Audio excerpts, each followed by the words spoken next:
Might as well. Might as well just get up in there. So Making everybody wait forever. I said, right. how long do you intend to make these guys wait?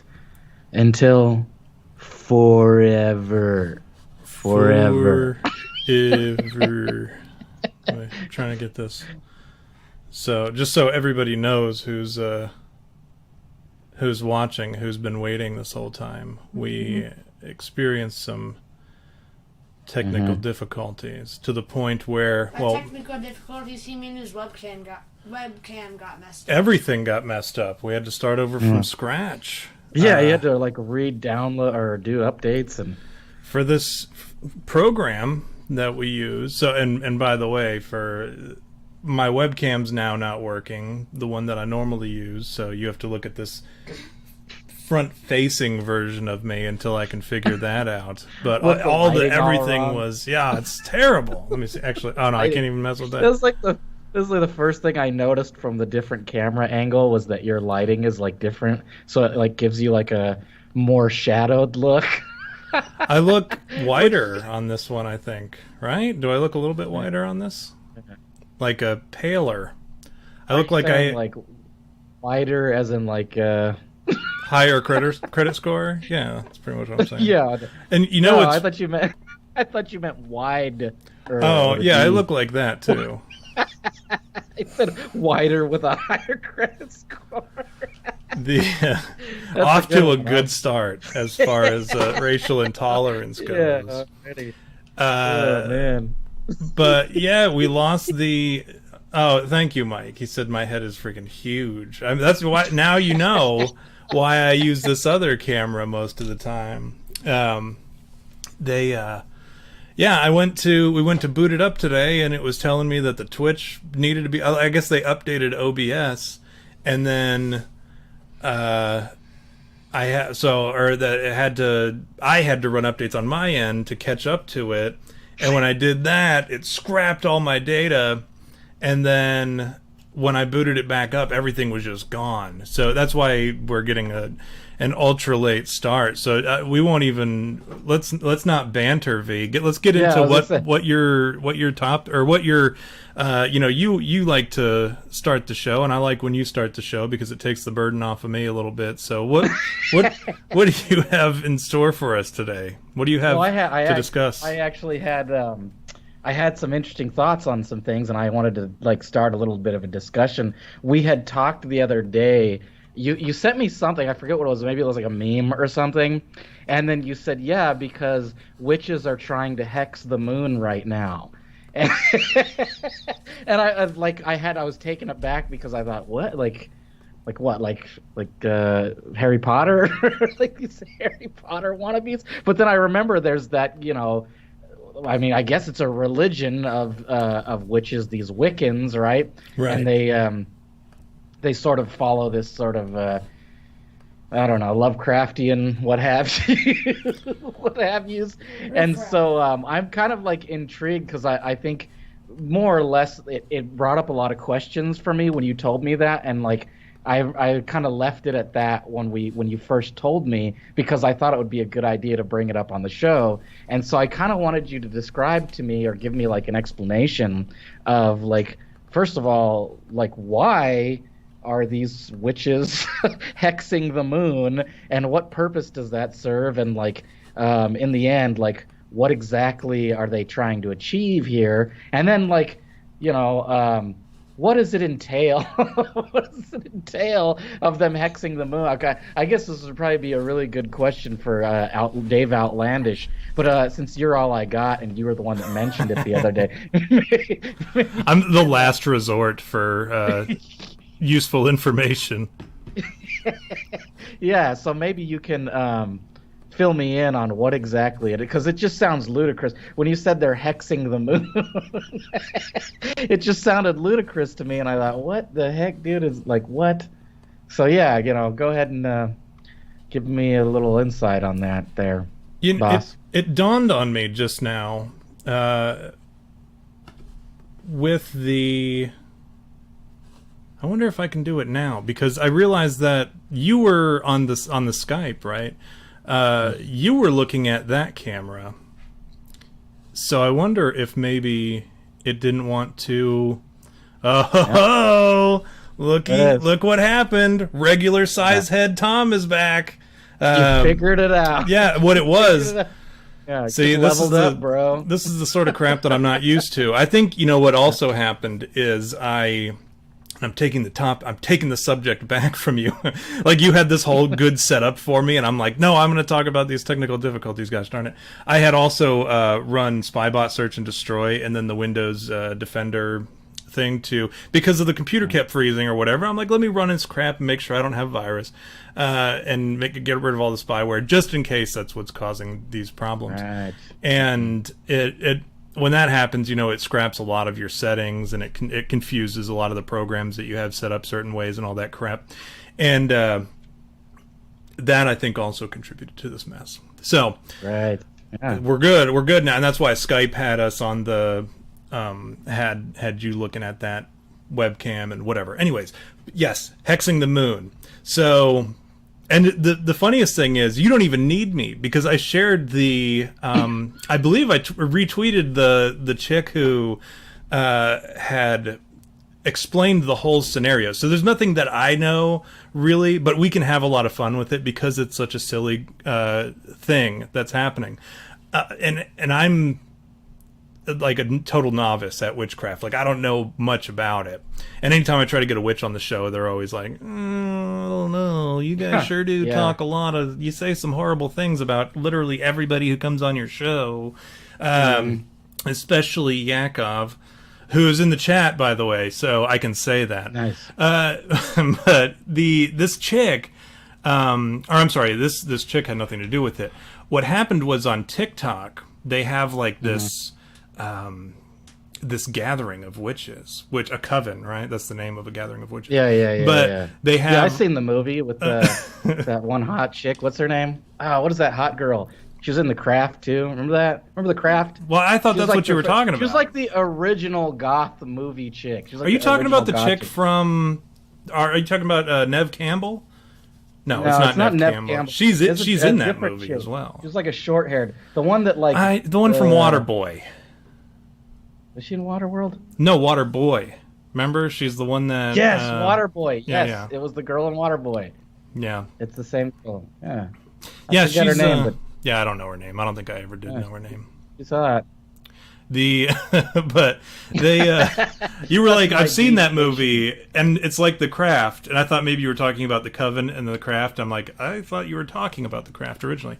But yeah, okay, so you get where I'm going with that. But there's a digital coven of witches on TikTok, and of all places, and they've come together, and what they do is they do these they basically pull stuff from Discord servers, like witchcraft Discord servers and Tumblr posts and stuff about how to do hexes and all this crazy stuff, and they're doing them, and they're all like the tweenagers, right? the tweenage witch, and but they're like so inexperienced, and yes, Yakov, he said the girl from American History X. That's who we're talking about.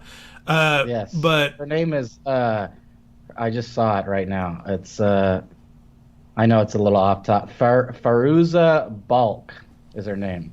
Wow, that I would have never. You could have given me 100 years. I never would have guessed that name. I would have never guessed it. It's Farsi apparently. Her name is Farsi. Oh. So she's like she's a Habib. Oh jeez, that explains a lot. An Arab.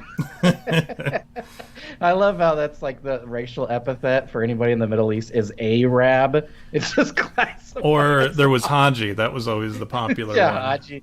Yeah, named after the kid from Johnny Quest. And that's right. But yeah, these kids. He was Indian. Well, it's the same thing, like a darkish or whatever, and they wear stuff on their head. That covers pretty much that whole region. But they're going on to TikTok and they're doing these hexes, right? And we know, like anybody who's probably over the age of 21, that's like the cutoff age for me. At that point, you pretty much know that hexes and spells, they come back on you. So when these witches do these hexes on people and curses and stuff, it comes back on them, and they know it. And that's why a lot of these witches and these folks have been doing like positive stuff, because they want that to come back on them threefold. But they forget that like the big thing with witches is whatever you do negative to somebody comes back on you 3 times negative. So really? Oh yeah, I remember Dave Outlandish saying that. Yeah. He mentioned that when we first had him.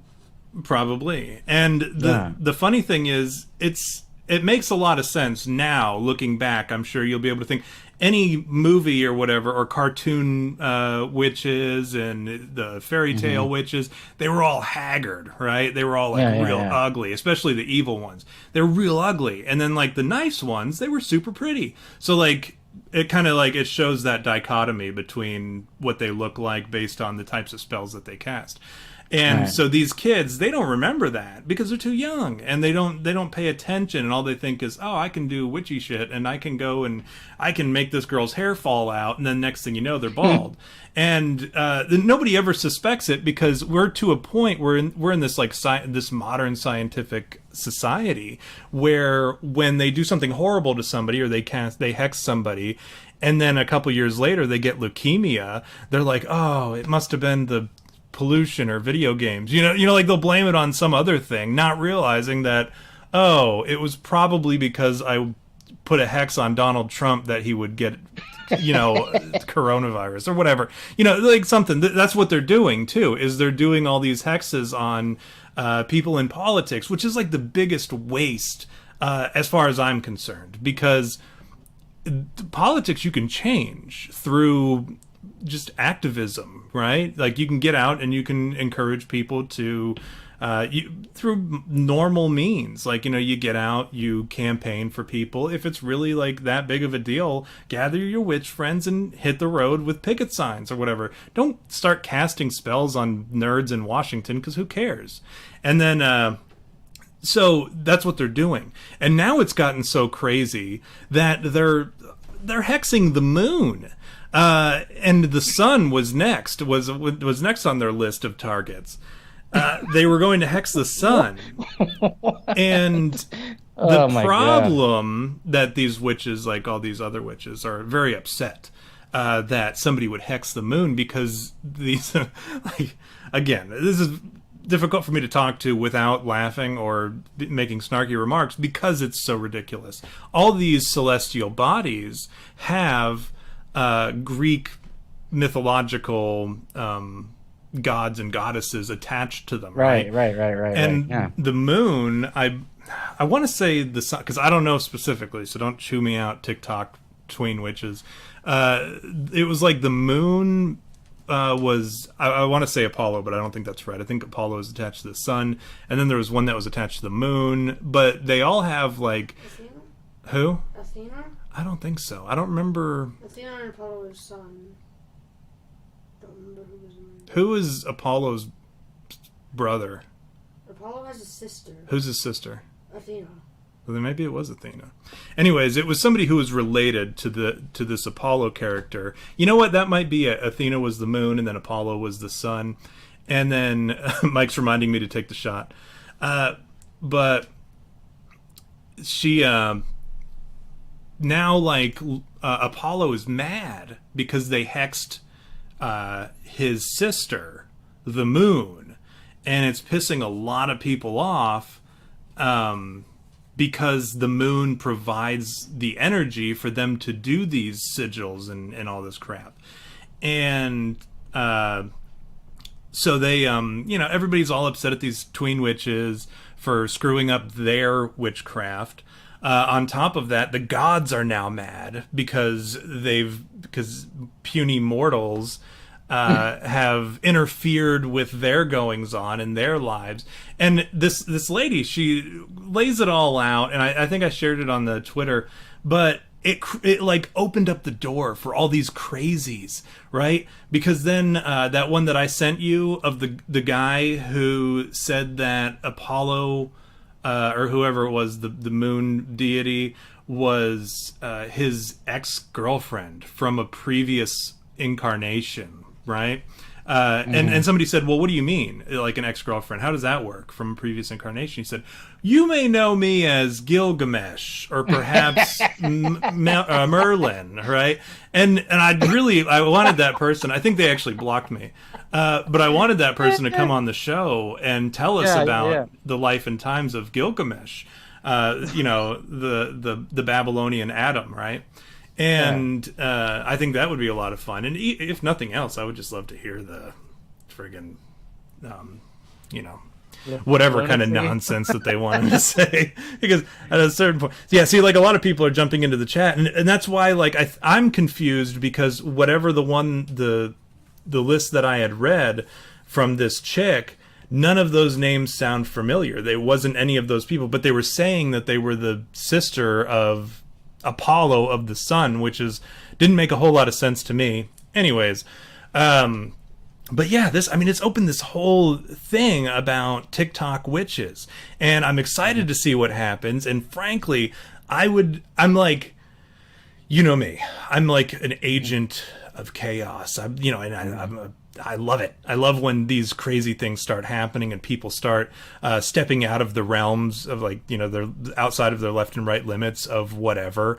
And with these witches who are inexperienced and unintelligent, uneducated in witchcraft, they're going to do something so stupid that it's going to have some kind of lasting and noticeable effect. And that's kind of what I'm excited. Like, what if one day the moon just didn't rise in the sky, right? Like, what if one day we just didn't see the moon? Or one night, I'm sorry, we didn't see the moon. It just didn't show up. Or what if the sun didn't show up one day? You know what I'm saying? Like, if they did something that was so crazy that it created that sort of noticeable change, it would be a problem for everybody.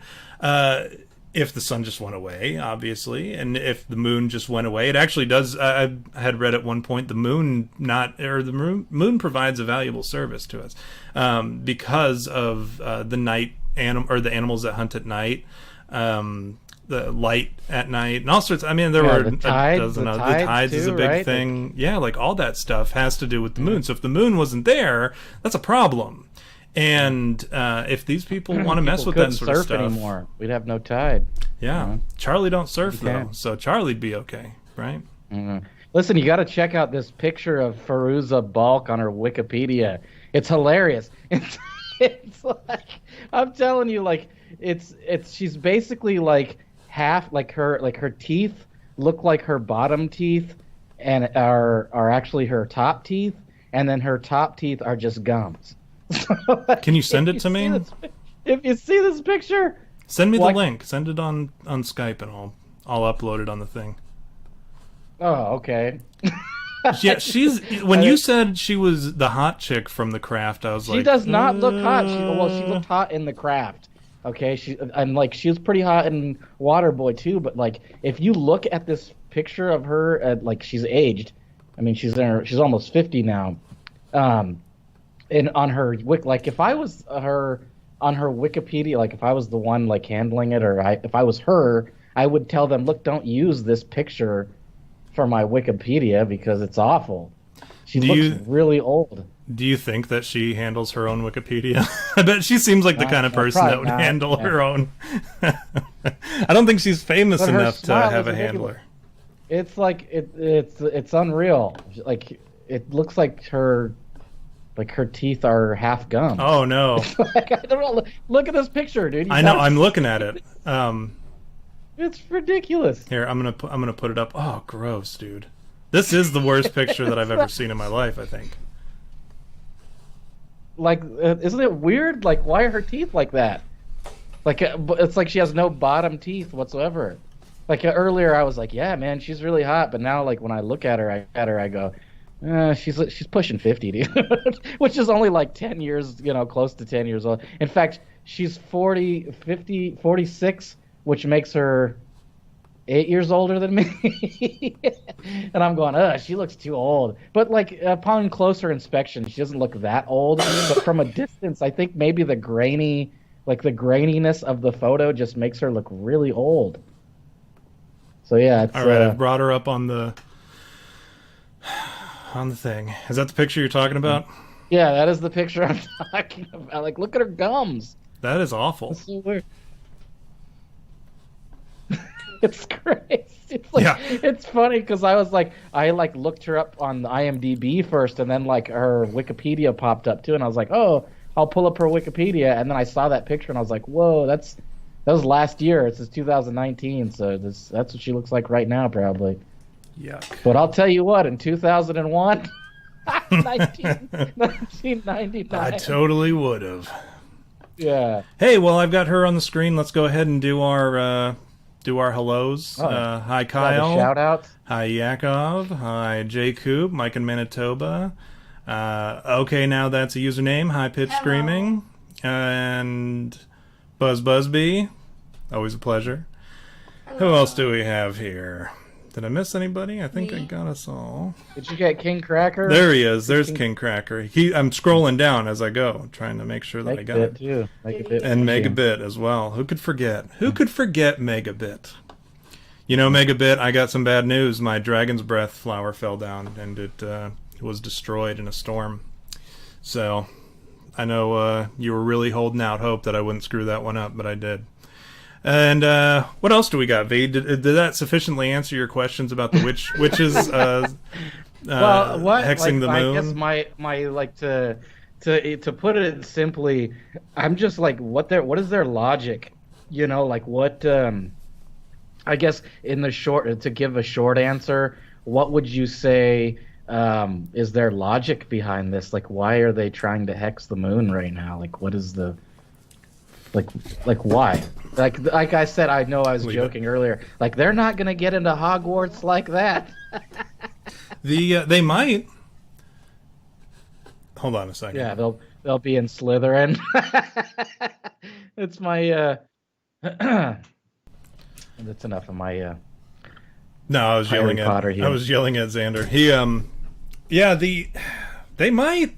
You know, you never know. They might end up, and like you said, Slytherin. That's the bad house, right? I guess I can never. I just reference. remember. I like referencing things incorrectly to upset nerds, like calling Darth Vader Dark Invader. Don't do that. Don't say that. You're thinking of Star Trek, by the way. The whole thing with these witches hexing the moon. I try to put myself in their position. You know, that's my go-to move, and I try to figure out from their perspective what they're trying to do. And I can think of a couple reasons why you might hex the moon. I do remember reading something about these tween-age witches having relationships with the Fae, right? They're kind of like the deities and whatever, and they all fall under that. Ultimately, it comes comes down to demons, is what I think they are, that they're interacting with. And so, do I believe that they're actually doing what they're doing? Yes, but they're not doing it with who they think they are doing. And sit down, please. Now, supposedly they are dating these creatures, or they think they are. And what, like going to the movies and out to dinner and stuff? Yes. Again, I don't know what it's like to. I've never experienced spectrophilia. Mm-hmm. But I think that's what they're doing. Is they're having these like emotional bonds with these entities. Sit back, please. If you can't sit still and lean back and stop shaking the table, you're going to leave. This is the last warning, okay? You got me yelling at you on the whole show in front of everybody. That's Xander. He wanted to stay in the studio today, but he hasn't been able to sit still for a moment. But I was stuck in the car all day. Okay, go upstairs. Then stop. Okay. Goodness gracious.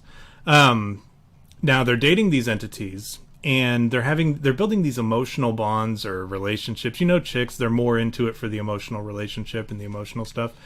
But Right. they're doing that with these deities that they have no idea what they're dealing with, in fact.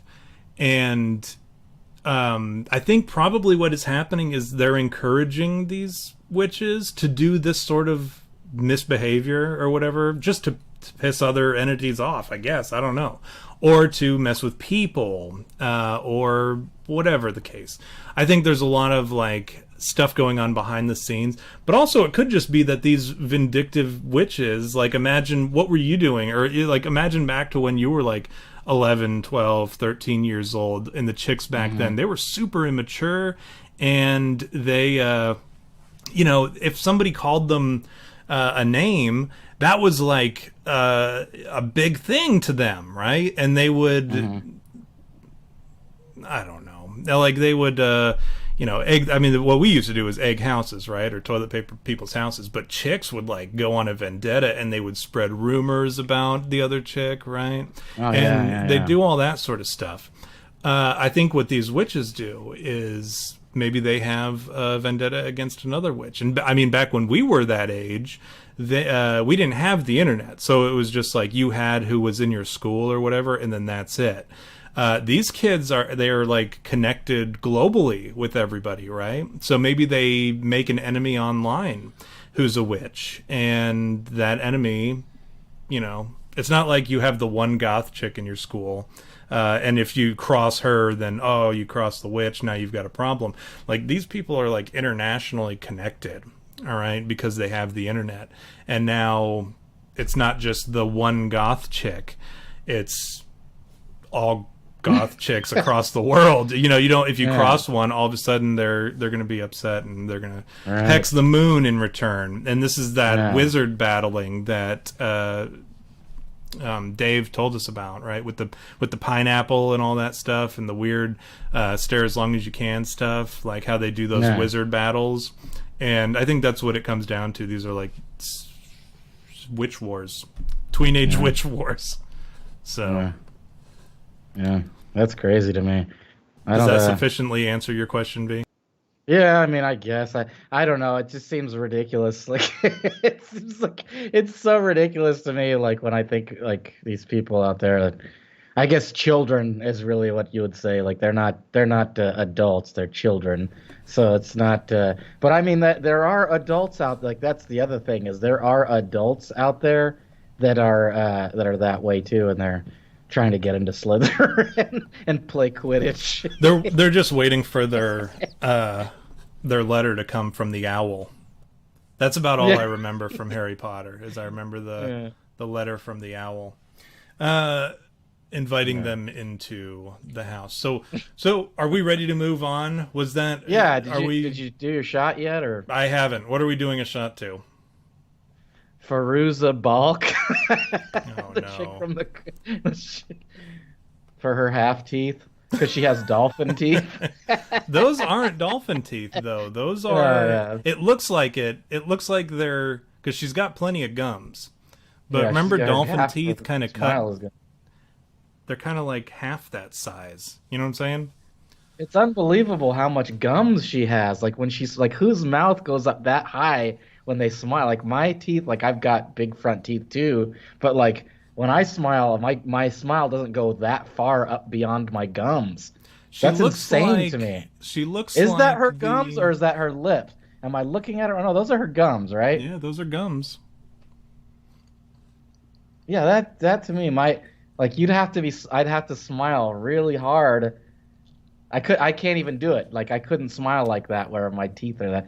That's like an overbite, right? Is that an overbite? No, that's not an overbite. Like, an overbite is where the teeth come over or come forward over the bottom teeth. Or maybe it's this. Maybe she has in like fake teeth, like dentures, and those are like the gums of her dentures, and they just like slipped out a little bit when she smiled. You know what I think it is? This is backed by Snopes actually approved this. I think, remember on Men in Black 1 when Edgar goes and fights or to try to shoot the alien out in the yard when it crash lands, and then the alien takes over his body, but the skin is all saggy. So then the alien he grabs the back of his own head, like the skin, and pulls it up. It back. That's what it looks like. It looks like she's clothespinned her excess skin on the back of her head, and it's pulling her face upward. You know what I'm saying? I think that's what it is. Isn't And actually, that, Snopes approved it. I agree. Isn't that Private Pile? What's his name? Yeah, Gomer Pyle. Yeah, no, it's Vincent D'Onofrio. Yeah. He was Private Pile. That guy sucks. He was Really? I don't like him. I mean, I like that movie, Full Metal Jacket, and I like Men in Black, but I mean that's pretty much it. I don't like he's You didn't not watch. blowing You didn't me- watch the Punisher series where he played Kingpin. Sauce in Carolina. He was pretty dang good in that. I did. I did watch it, and I wasn't blown away by his performance. Plus, as like a human being, I think he's kind of a piece of shit. Like Oh, yeah, I watch him. That's the majority of Hollywood. You're right, but there are some Yeah. people that are just so smug. I can't get over it, and I can't get past it. Like most, Like, what about Robert De Niro saying that like he's not even going to break 7 million this year? Like, Yeah, how oh, God horrible forbid. for him. Did you see? Oh, here's something funny. A little current event. I was reading this article about how Mickey Rourke basically called out Robert De Niro on Instagram and was just like, "I'll beat your ass." He called it's like he called him a bitch for saying that he like didn't have like he was all sad he wasn't gonna make more than 7 million this year, and then he like said some stuff like, and I'm paraphrasing, it was like, "Oh, you're Mr. Tough Guy on screen. Like, I'd love to get in front of you and show you who's a really tough guy." And like the thing is like Mickey Rourke probably could beat his like he's old too. I think they're both probably about the same age. But Mickey Rourke, I mean, remember that's Marv on Sin City. Yeah. Like, that dude he's an animal.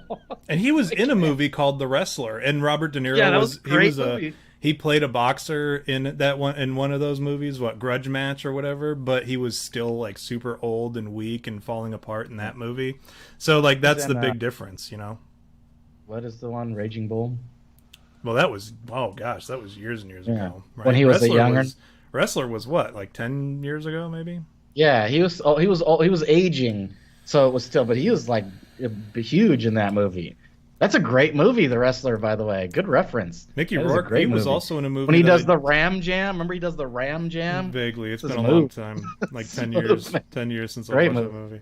That's Yeah, why I kinda- said 10 years. It's like that's how long ago I remember it from.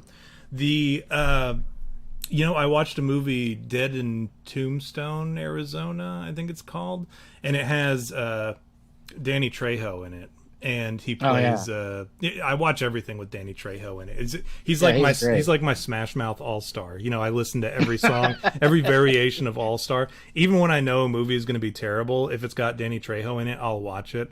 Just because he's such a sweetheart and he's a good guy in real life. He's one of those rare birds who, like in real life, he's not a piece of shit. He used to be he used to be a criminal. That's because he's been through some crap. Yeah. Yeah, that's what happened. Is you go through crap and you change, man. People that have the silver spoon handed to them, they don't go through crap and they just suck all their lives. But if you go through crap, like what you call tribulations, if you go through tribulations in life and you have to endure things, like I remember, man, being in the military, I remember thinking endure became my mantra. Like every moment that I was like, man, this sucks, or I hate this, or I hate that, or being in war sucks, or being in this shitty place sucks, I always just thought, endure, man, endure. And then like, you know, when you get to a point when you're able to get through all those things, all those tribulations, that's when you can sit back and go, I don't need to be a dick anymore.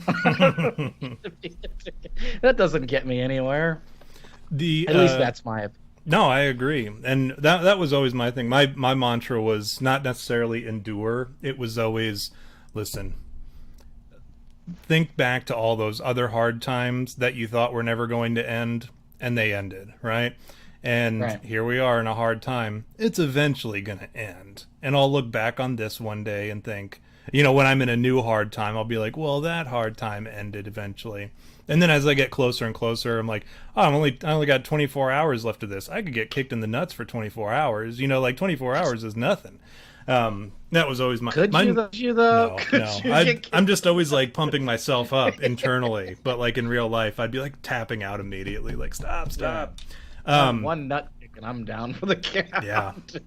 But Mickey Rourke was in that movie. He played the devil in Dead and Tombstone, which wasn't a horrible movie. The only reason I picked it up from the library, actually, like I knew Danny Trejo when it was in it. I think when I picked it up the one time, but when I'm at the library, I have to like be very selective because I can only take out 10 at a time, and when I go to burn them, and you steal them, you burn them. Yeah, and so I have to. Thank you. And this is for anybody at home, like. If you have, just get yourself a DVD ripping software for your computer, which you can actually steal, like torrent it or whatever and get it for free. And then go to your library, get an account, and then just check out however many movies they'll let you check out at a time. And just rip every single one in one sitting. Take you a couple hours while you're doing something else. Just rip them all. And then you have 10 new movies for free. Totally free. You can bring them back to the library the next day, get 10 more. But I kept pulling it out and looking at it, and I'm like, nah, I'll get it another time. And then that game, Dead by Daylight, came out, and there was a new killer that came out who was no, not that guy, the cowboy with the gun. Deathslinger? Yeah, the Deathslinger. And they were using Danny Trejo's image as like the promotional art with him in that character. And I thought, oh, that's where they got this killer from. So I checked out that movie and I watched it, and it wasn't him. It wasn't the same guy, but it was close enough. And did he have like bad scars and Mexican? Yeah. Naturally. Is that your thing scratching, V? What thing? Your microphone? Static. I don't hear it. No. It might be yours then. I don't think so. We're hearing scratching coming from you. Yeah, what movies did this singer from? From me? I don't know, kiddo. It's in and out. It comes and it goes. Weird. I don't hear anything. No. I'm hearing scratching from your end. Megatron. But did you do your shot, by the way? I did not. So for that chick, right? That was the thing. I'll put her up while I do the shot. Yeah. Oh no, I can't because you guys have to see me do it. Farouza bulk. I almost gave away what we were talking about by clicking on that. But here we go to for snoozle snosh. To that chick from The Craft. I like how Yakov naturally was the one who remembered that she was from American History X. Of all movies. How's that? Is that better? Does that sound better? Yeah, now you're good. In practice. Is that better? Yeah. Okay. Jolly it's good. only he said it's only when V talks, but it sounds like it's good now. I don't hear it anymore. So I had to lower the gain. I had to lower the gain. I have a box for the mic, so I know you've got a box. I've seen it.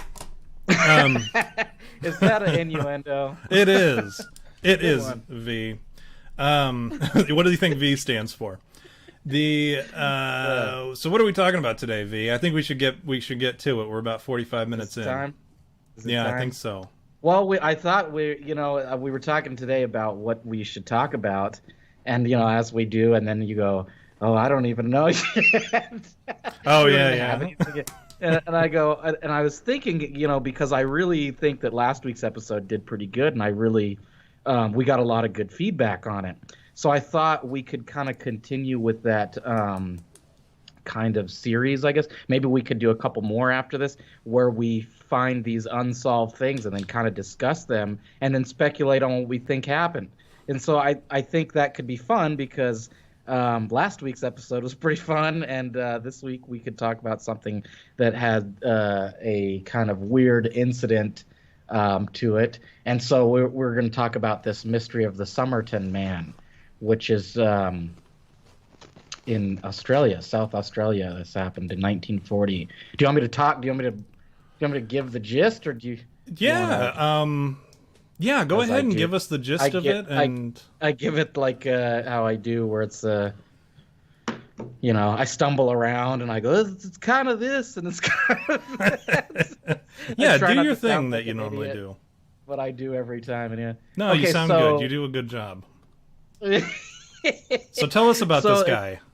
Okay, so the thing is actually called the Tamam Shud case, also known as the mystery of the Somerton Man, and it's an unsolved case of this unidentified dead man in 1948 on the Somerton Park beach, just south of somewhere in Australia, right? The case is named after the Persian phrase Tamam Shud, meaning ended or finished, which was printed on a scrap of paper found 4 months later in the fob pocket of the man's trousers, right? Because they wore trousers in they didn't wear pants.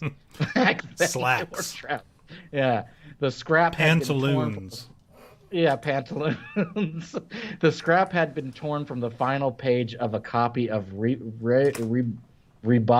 of Omar, some Habib book, and then it says Speaking of authored by Habib. 12.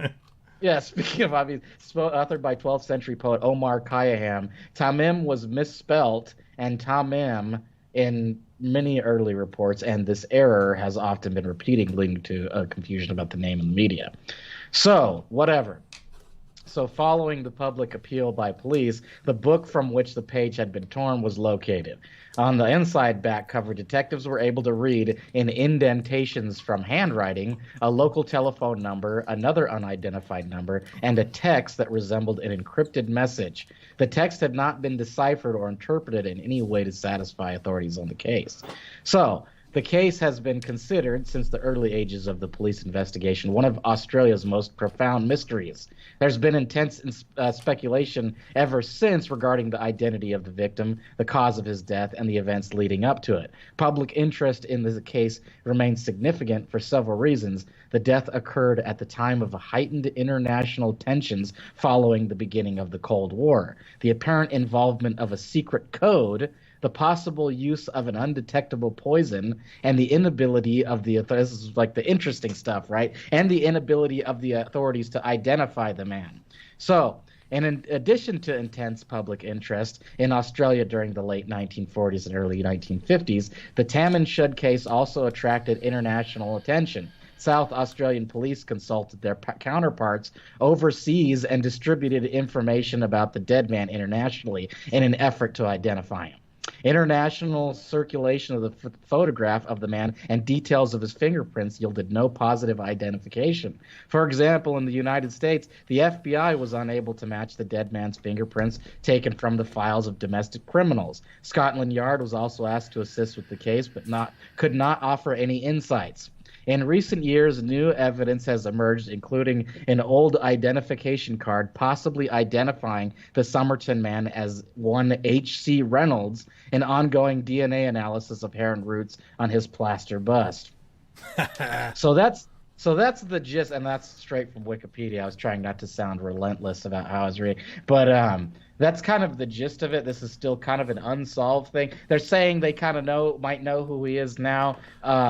But they don't. They really don't know. This is kind of like the John Benet Ramsey situation, where it's like they say they know. Well, like we all know who it was, but at the same time, it was never like proven. But like this dude, there's so much evidence. But the problem is there's so much evidence that he's like 4 different people. Right? Like they have so much evidence that he's this guy and that he's that. Yeah. He's probably D.B. Cooper for all we know. Yeah. But actually Mike made a good point, and I think this is an open and shut case.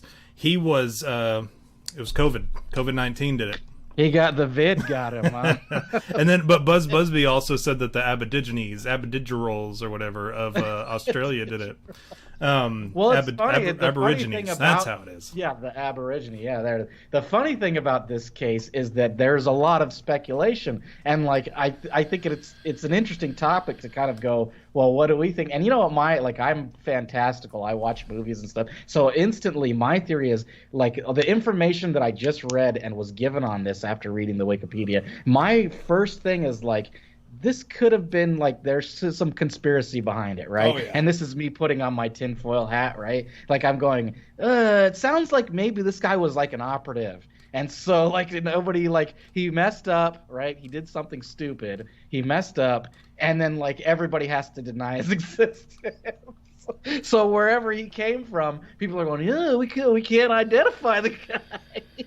Because he was probably doing something he shouldn't have, and then got taken out, by, what do you call it? The Wetworks guys. They the Wetworks. Speaking of, I mean, we had one of those this week. right? We had a Wetworks guy get all caught up in. He tried to go and kill the judge who's handling one of the Epstein cases, and he was supposed to go kill that judge, and he screwed up, and he killed the judge's husband and kid, he killed the kid. He shot the husband too, but the husband didn't die apparently, and then. If that wasn't, if you're not like, oh, well, that's weird that he would try to kill that guy, and then that hitman was found dead with like multiple gunshot wounds, and like the gun that was used to kill the judge's kid and shoot the husband was found like on his person, and they were like, oh, we're treating it as a suicide. Like, who's that guy who's like pow pow pow pow pow pow pow pow pow pow pow pow pow pow pow pow pow. All right, yep, totally did it. I totally killed myself. But yeah, that's what they did. I mean, that's especially back then. That wasn't like the height of criminal science or forensic science, right? This is like the 40s. Right.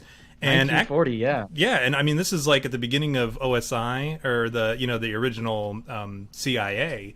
What it originally was, and intelligence was huge back then. And then, like you said, the Cold War era, and that.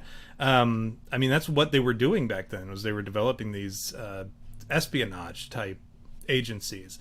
And so this dude, I don't think you're wrong when you say espionage, when that's your gut instinct, your intuition, that was my or whatever. Default That's on this one. that does sound right.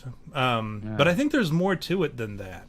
And I hope that we get into it today, because there's so much that we can talk about this guy. People, I think, and if you're not already aware of this story, if you've not already read this story, and Buzz, whatever it is that you're saying that you keep retracting, just leave it in the chat, man. We're all friends here. Like you don't have to retract your messages. Every time I look down, I see Buzz's messages getting retracted before I can read them. There's this guy, it's like the whole story is, every little piece of it is weird, the normal stuff. I wanted you to tell me about the suitcase, what you know about the suitcase, because this is like kind of something I didn't really broach on when I was reading it, so I thought maybe you could kind of give me a go ahead. I'm sorry. You didn't hear what I said? I was scolding Xander for a minute. Go ahead. Say it again. I was hoping you could discuss the stuff about the suitcase, the discovery of the suitcase with this guy, because I kind of like broached it, but I didn't like really read too much about it. So I thought maybe you could kind of elaborate on that. Sure. And I'm a little embarrassed. I'm not really, because I don't really get embarrassed.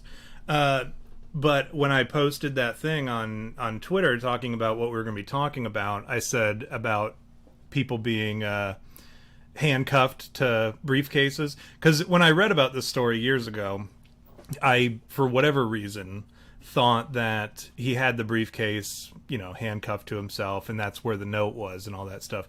So that's why I didn't even reread the Wikipedia article when I recommended it to you and before I shared the thing on Twitter. But yeah, what happened was he had checked into, or he had shown up on a train, and then he got on a bus, and then at the bus station, he checked a suitcase, or I'm sorry, a briefcase, or travel bag or whatever, that he checked it into one of the lockers there at the station. And this is, after they found him dead and everything, they start looking through all of his stuff, and I guess they found the key. They went and found the suitcase. Now the suitcase, if you remember, I don't know if you have it pulled up still, what all was in the suitcase. Let me see, because he had some weird stuff in there. Okay, yeah. Well, the funny thing, yeah, no, go ahead. It was believed that it was owned by the man that was found on the beach. In the case, there was a red checked dressing gown, a size 7 red felt pair of slippers, 4 pairs of underpants, pajamas, shaving items, a light brown pair of trousers with sand in the cuffs. So this wasn't his first time on the beach when they found him. Right. An electrician's screwdriver, a table knife cut down into a short, sharp instrument, a pair of scissors with sharpened points, a small square of zinc thought to have been used as a protective sheath for the knife and scissors, and a stenciling brush, as used by third officers on merchant ships for stenciling cargo. So like this dude had the weirdest grab bag of items, and the dude didn't have any socks in his. That was the one thing that kind of stood out to me, was like there were no socks. This dude's on a trip with all the like 4 pairs of underwear, a pair of slacks, which you can use multiple times, right? What he had on for pants. So that's 2 pairs of pants. That's fine. 2 pairs of pants, 4 pairs of underwear, but no socks, which kind of stood out as weird to me. And then he had a whole bunch of like stabbing items, right? That was something that, because you got the screwdriver, the table knife, the pair of scissors, all that stuff. Yeah, and he even sharpened the scissors. So I mean, this dude was like, I don't know. I feel like he was kind of like prepared to go on a stabbing rampage or something. Yeah, that seems kind of weird. Like, why do you need all those? I mean, I can guess like for practical reasons why you would need all those things, but nobody carries around a screwdriver like that. Like, I mean, I don't know. I mean, maybe some people do, but they're probably anomalies if they do. It doesn't really make sense to me if they do, and why they would.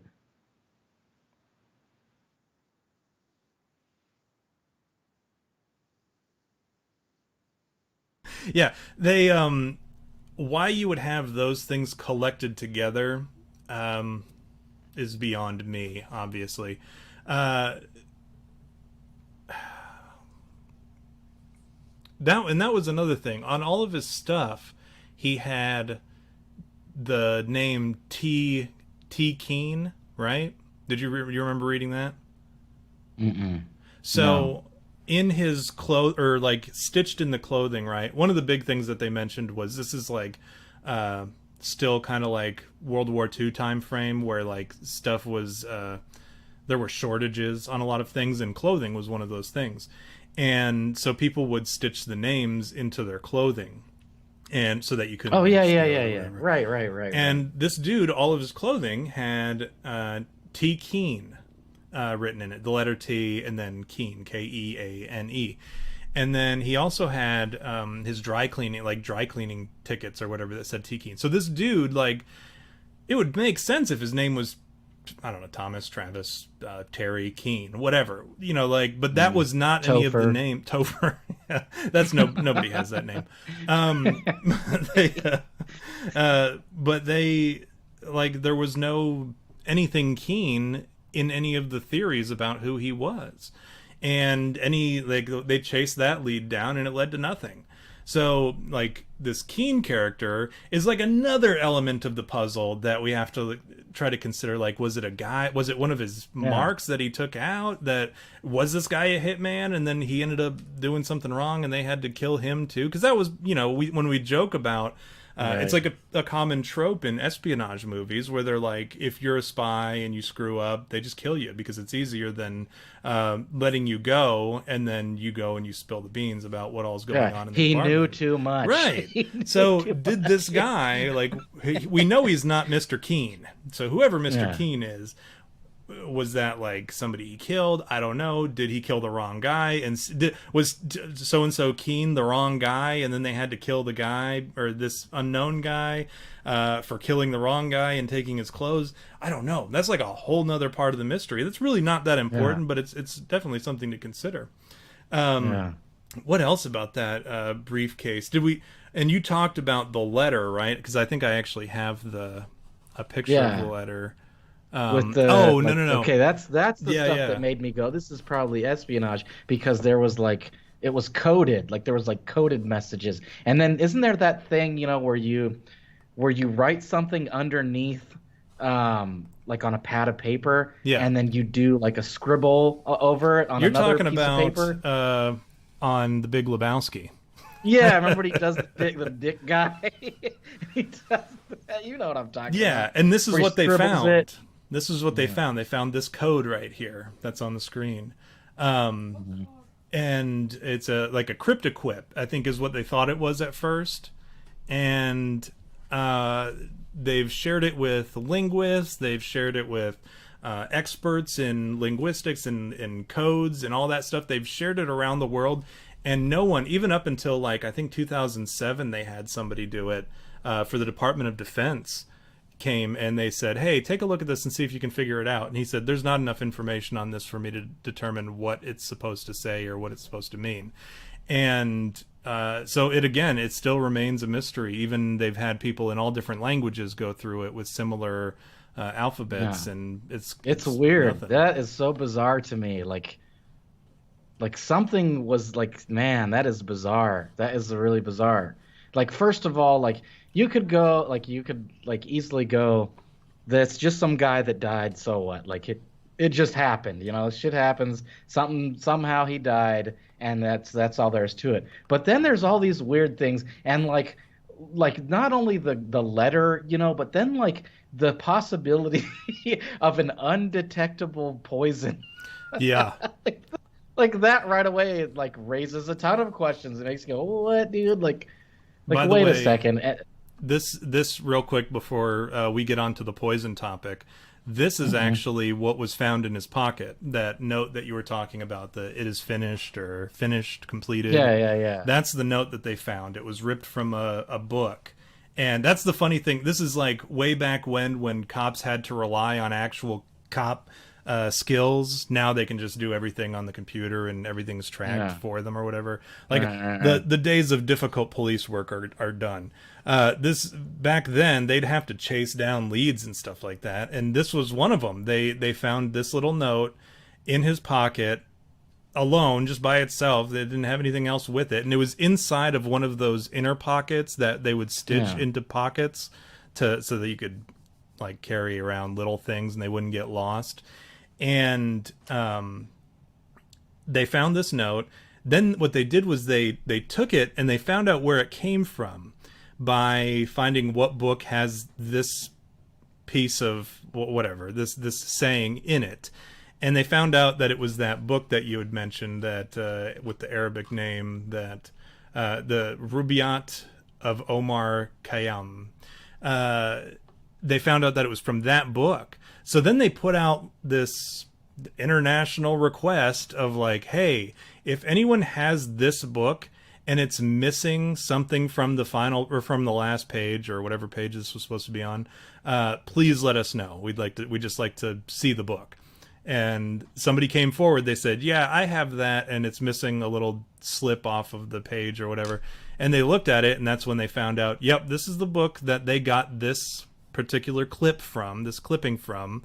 And then they did that thing that you were talking about, the shading with the pencil, and that's when they found that code. So I mean, it was such a weird series of events where like they got very, I wouldn't say lucky, I mean they chased down the lead and they were successful in it, but somebody participated. They were like, oh yeah, I have that book, let me go look. And they're flipping through it and they're like, oh, as a matter of fact, it is my book, let me call the cops.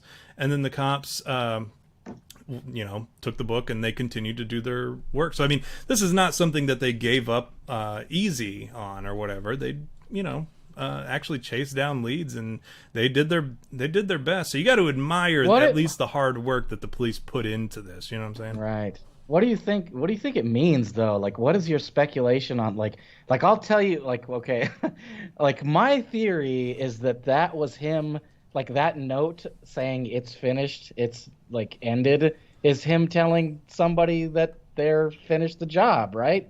Like, I finished the job.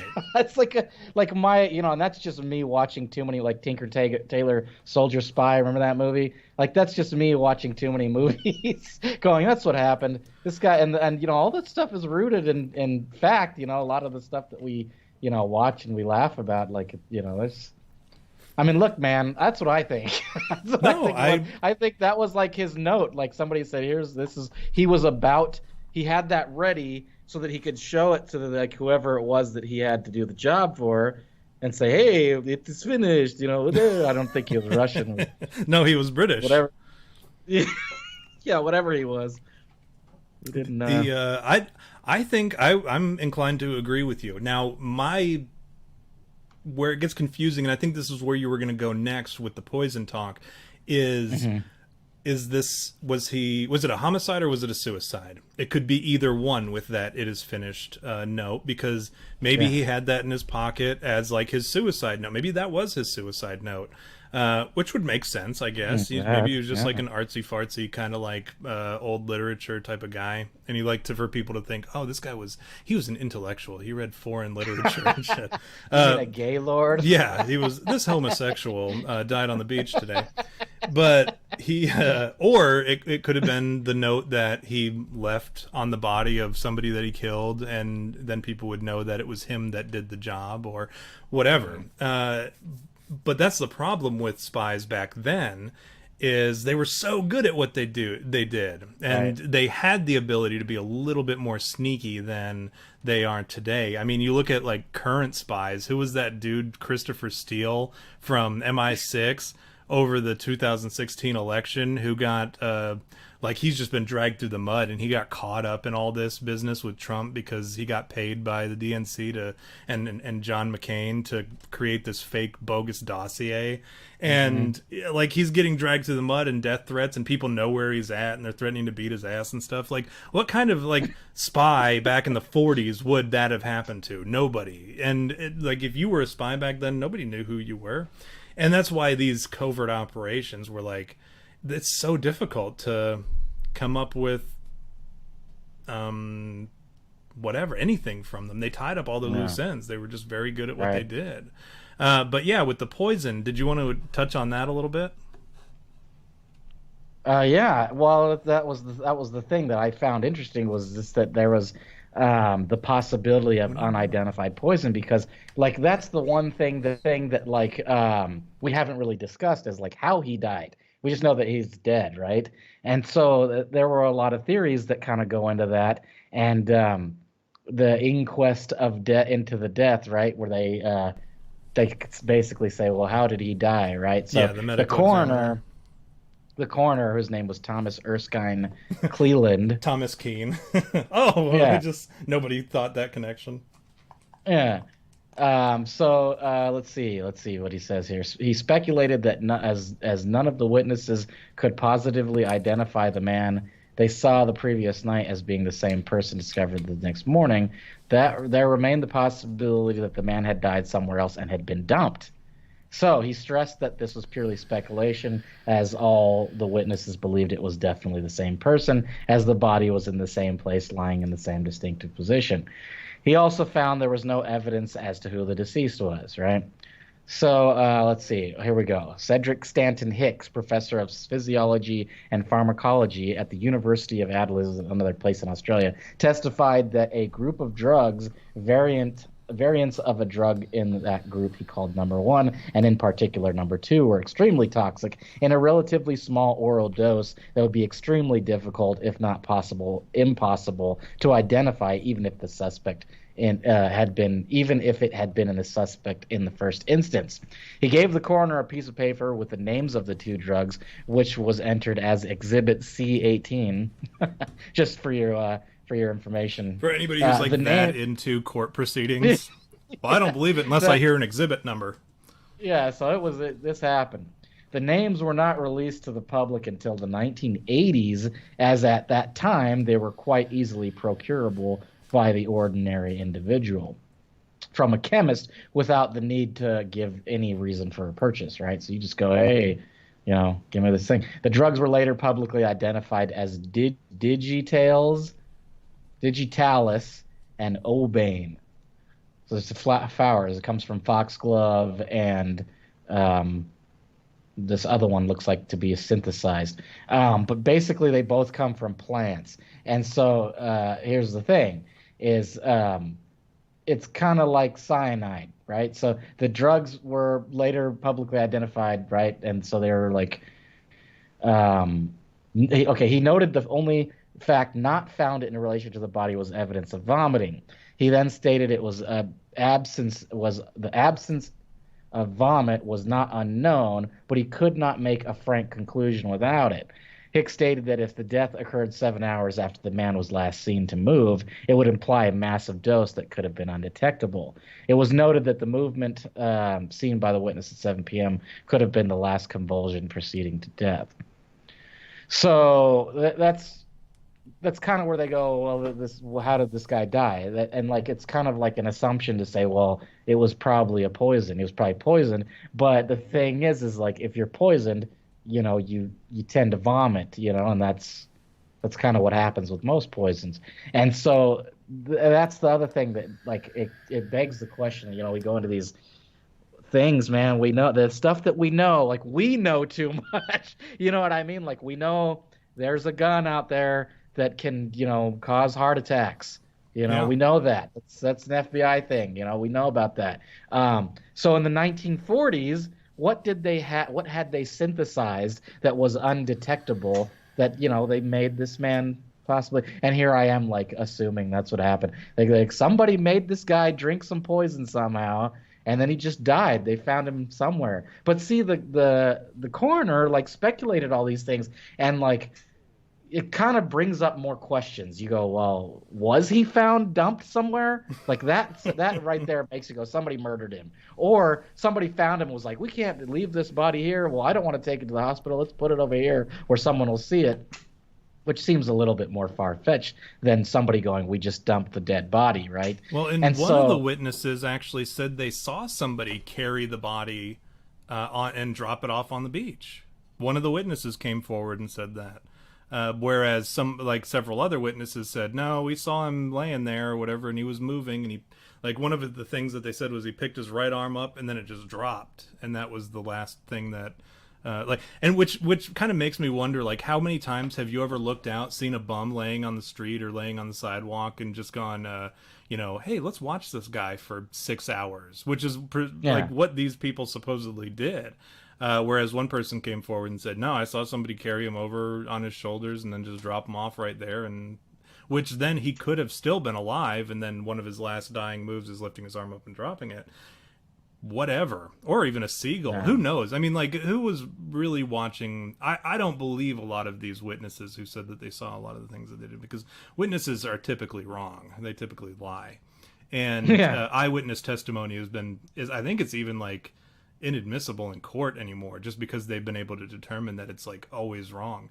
And but yeah, I don't know how he got there.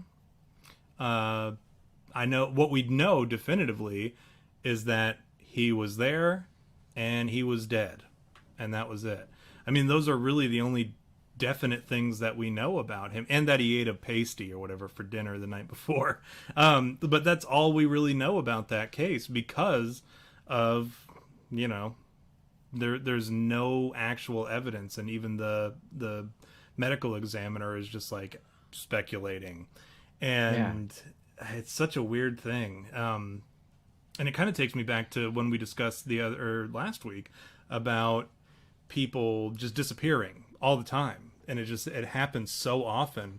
And like, what's going on with these people? Like, what's happening? And this is one of those cases where he could have just been one of those guys that disappeared. And the unfortunate thing is, nobody apparently claimed him, or he's like an international, he's like globally known. You can look him up and be like, oh, I know that guy. That's my friend, or whatever.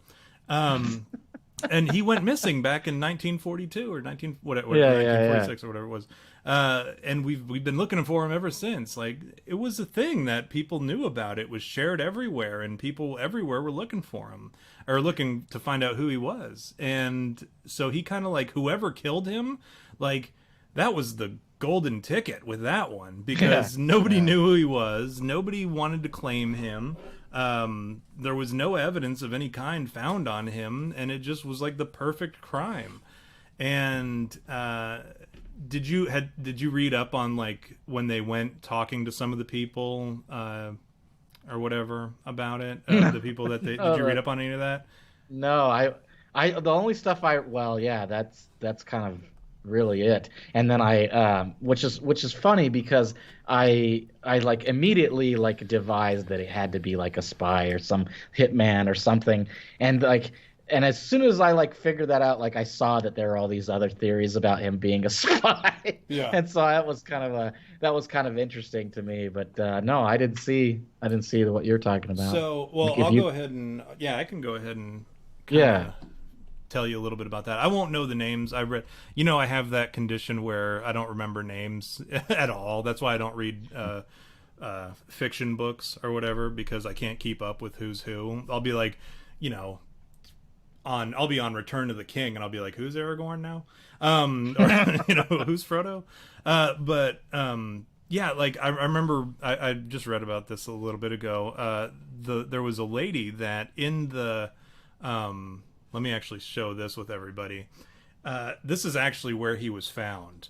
That X is where his body was found, and I assume the people were up here on the boardwalk looking down, and they saw him down there, and it would have been obvious, like to see him show up there, or somebody carrying somebody down there. It's not like it was a very discreet location to drop somebody off, but whatever. Yeah, that's where they found him, and which makes it even weirder too, because it's such a public location. But when they found when they found that book and they looked at the code, there was more than just the code there. I think it included an address and a phone number.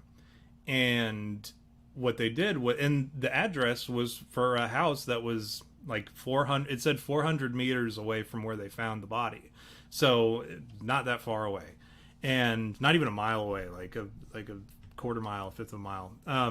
Anyways, they went to the neighborhood, found the person who lived at that address, and they talked to the lady and said, hey, do you know anything about this guy? And at that point, they already had the cast of the body, because they didn't find the book until obviously later and after the funeral and all that stuff.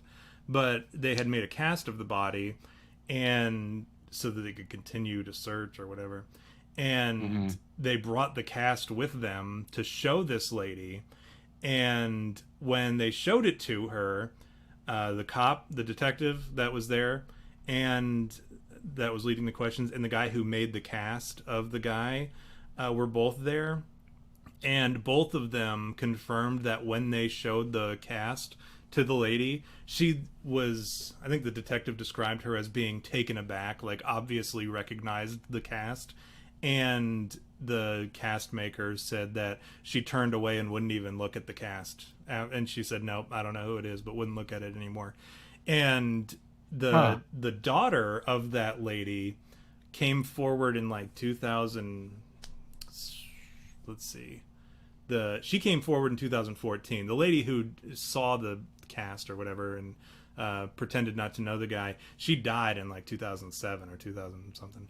And in 2014, her daughter came forward and said, yeah, my mom knew who it was. But she never talked about him. But it's like she, I guess, had brought it up or something at one point, and she knew who it was, but she wouldn't tell the cops.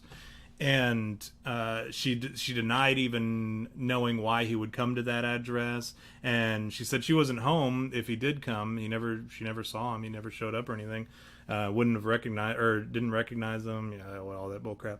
But one of the neighbors actually said that they saw him, and he had come over to the neighbor's house and asked when she would be home. And the neighbor said, I don't know, and that was that. But they came forward after the case was announced to the public or whatever, and so that just made it even weirder. And then what else did we have? There was they looked into who the lady that they had talked to, because they didn't believe her. They looked into who she was married to, because she had apparently been married at one point, and her husband wasn't there anymore. So they were like, well, maybe that's the guy. And they didn't have like directory, they didn't have Facebook back then where they could just look up who's this lady's husband. Oh, it's this guy, let me look him up on Google Facebook him. Right. They didn't have that back then, so they were like, who's John Murphy or whatever. And then they had to track down this John Murphy and see where he was, because he was nowhere to be found. And they come to find out they found him, and he was in he was working somewhere off in a mine or something, and they tracked him down, and he's like, nope, I haven't talked to her in a while, whatever. And he's like, no, but I'm still alive, obviously. It's not me. And he said, I don't know the guy, so I don't know him either, so I don't know what to tell you. They went on their way. And But yeah, it just never got any, it never made any sense along the way. Like, I can just imagine the frustration of these detectives as they're trying to track down, and they didn't even probably care at a certain point. They were probably just like, oh, it was a suicide. Because if you can rule something a suicide, that makes the workload a whole lot easier. So I think that's what happened was in the beginning, they were like, well, it looks like a suicide. If the coroner says that it could be a suicide, we're just going to rule it as a suicide because this is stupid. I'm not going to be running all over Australia figuring out who this bum is on the street, this John Doe or whatever. Like, because who cares? If somebody's looking for him, we'll have the answer. Do you think that's what they call nobodies in Australia as John Doe? John Doe. No, they probably have something funnier. They probably call him a cunt doe or bloke doe. John Bloke. There you go. John Bloke. I was just trying to think of all the swear words that they say. That's the thing with Australia is like everything down there is a swear word. But yeah, but then the public outcry, then they had to get back involved in it because they were like, everybody was like, no, we want to know who this guy was. He shows up, he's got a mysterious briefcase, he's got a note in his pocket that says it's finished, and he's mysteriously dead and clean shaven. He just come over here and lie on the beach. This is weird. Figure it out, cops. That's what we pay you to do. And and then they had to go out and they actually had to do it. So I can only imagine the frustration that these detectives were feeling as this goes on for presumably years, trying to figure out who this weird guy that who washed up on their beaches in southern Australia with a suitcase with a bunch of knives and stuff in it, and I don't know. I think your idea is probably, or your theory that he was a spy is probably the most reasonable one, and but I could go for a suicide or a homicide related to some kind of espionage. Here's the and I'll go ahead and like touch on the spy theories that we have from all these people and whatnot saying. The spy theories, according to Wikipedia, there has been persistent speculation that the dead man was a spy due to the circumstances and historical context of his death. At least two sites relatively close to Adelaide were of interest, Adelaide, Australia, wherever he was, he died, right? Or interest to spies, apparently. Apparently we know what's interest to spies. The Radium Hill uranium mine and the Woomera test range, an Anglo-Australian military facility. The man's death coincided with the reorganization of Australian security agencies, which would culminate in the following year with the founding of the Australian Security Intelligence Organization. So they got their FBI that same year. This would be followed by a crackdown on Soviet espionage in Australia, which was revealed by intercepts of Soviet communications under the Vienna Project, which is another thing. Another theory concerns Alf Boxall, who was reportedly involved in intelligence work during and immediately after World War II. In a 1978 television interview, Stuart Littlemore asks Mr. Boxall, you had been working, hadn't you, in an intelligence unit before you met this young woman, Jessica Harkins, whoever he's talking about. Did you talk about her at all? In reply, Boxall says no, and when asked if Harkins could have known, Boxall replies, not unless somebody else told her. When Littlemore suggests in this interview that there have been espionage connected to the dead man in Adelaide, whatever, Australia, Boxall replies, it's a quite melodramatic thesis, isn't it? Boxall's Army service record suggests that he served initially in the 4th Water Transport Company before being seconded to the North Australia Observer Unit, a special operations unit, and that during his time with the NAOU, right, the NAOU. Boxall rose rapidly in rank, being promoted from Lapse Corporal to Lieutenant within 3 months. So I don't know what the relation to this. I guess the only thing is it's another speculation. This Alf Boxall guy, who was involved in this, what you would call, I guess, the Australian FBI, the NAOU, and that was his speculation. But at the same time, like, he didn't give a lot of information. He kind of like dodged the question too. But that's another theory, right? It's one of the things they go, well, it's probably what it is. And that's kind of like my logic right away after reading all the weird stuff. And I only say that because these are like things that I see in movies. Right. I watch plenty of movies to say, you know. Yakov actually says that he blames the Jays, whatever that means.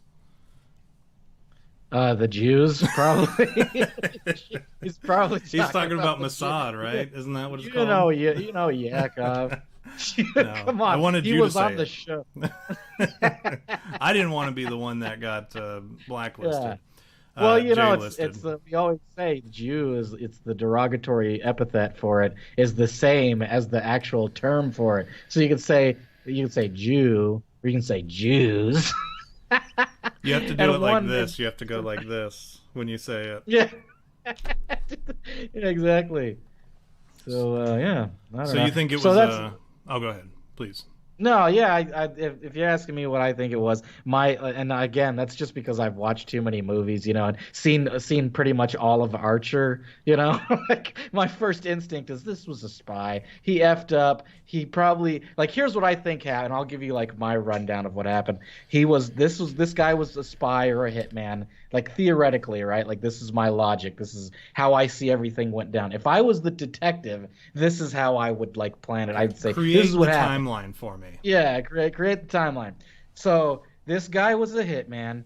He had a job to kill somebody. He probably did kill somebody. He had this note that he was like, I have to tell them that I completed the job, but I have to do it coded, right? I have to do it coded because it's a group of people that whatever this is how they do it. And according to John Wick movies, that's how it works. You have all these little secret things that happen and little hidden rooms and hidden words and all these things that shows that you've completed the job and what have you.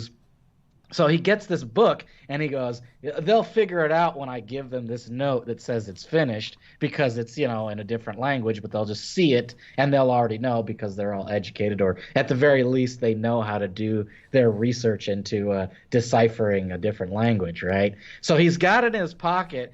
He's ready to go take it to the spot, and then some other dude shows up and is like, "You know too much," but he doesn't, or maybe because that would imply that he probably offed him with a gun. So maybe he runs into a fellow assassin, right? And this guy goes, "Hey, let's go get a beer, man," and then he just fills up the guy's beer with some whatever poison, what did he call it? The carcinogens or the cyanide, basically, and he fills the whole thing up, the whole glass up with that, and then puts in a little beer, and then it's drink it like we did with the guy when we gave him diarrhea. we had them we pushed the beer up a little bit, so drink up, buddy. Hey, by the way, this picture that's on the screen right now, we're in the bullpen and we're discussing the case. Just in case you were wondering what that is. Yeah, I've got my feet up on the desk, and I'm going, this is what happened.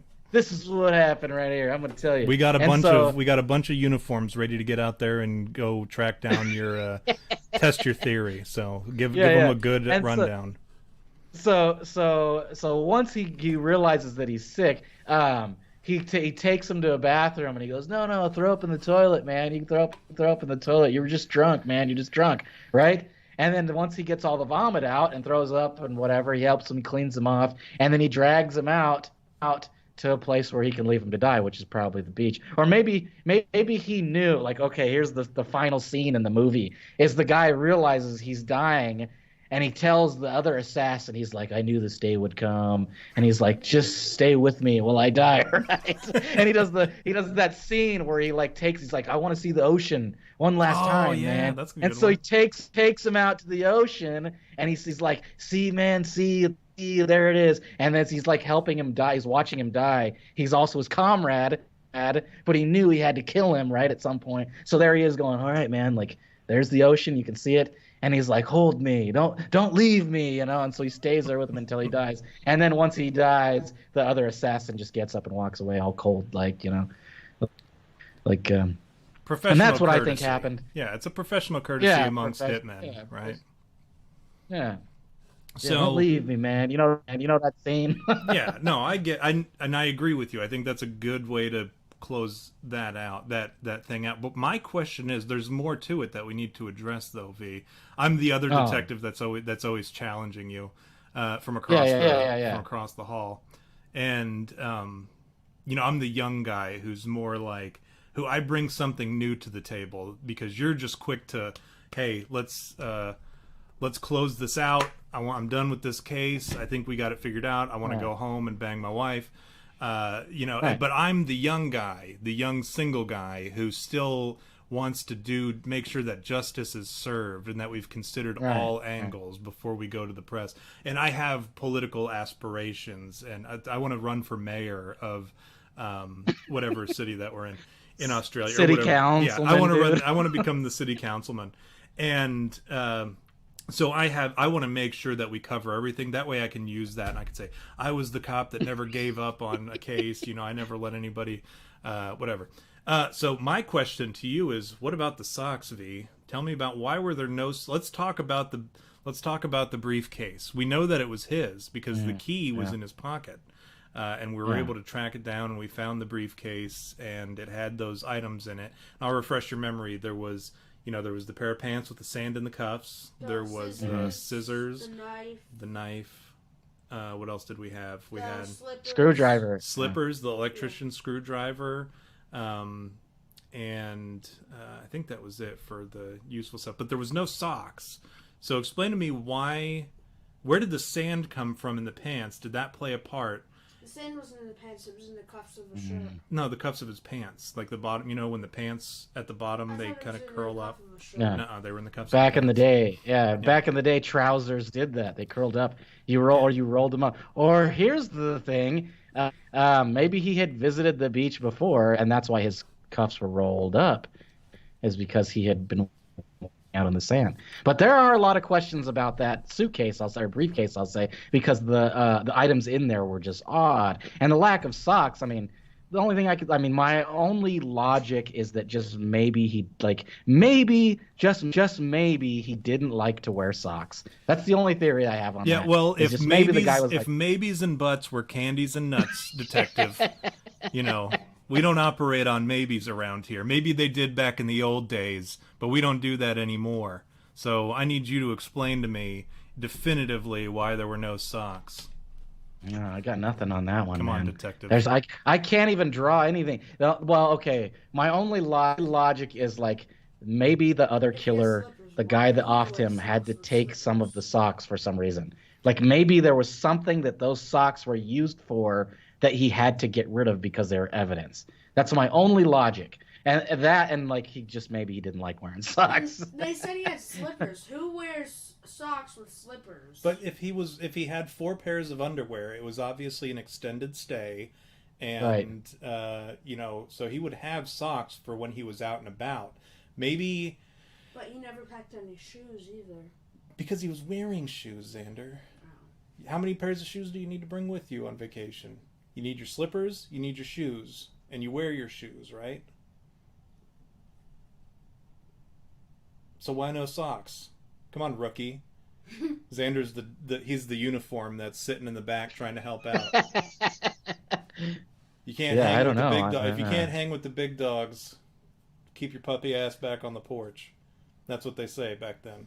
Remember those shirts that they used to wear? The big dog shirts? You don't. This is a 90s thing, Xander. This is before you existed. I don't know. It is a kind of a weird thing, though. Like, you're not the big dog. And it's my only logic is that maybe he just didn't like wearing socks, but at the same time, like that would be really rare. That would be a really rare thing, and like, you know, it seems too like it's like I can't. Like, my gut tells me that's not what it was. And so my other, like, far-fetched is to say those were taken. Like, his socks were taken or left somewhere. Or maybe he was in a rush. Okay, here's a thought. Maybe he was in a rush from somewhere that he had his shoes off. And he didn't. Well, no, he would have to have more socks then, right? I don't know, man. That's a weird one. I'm stumped. See, we can't close this case until we figure out where the socks are.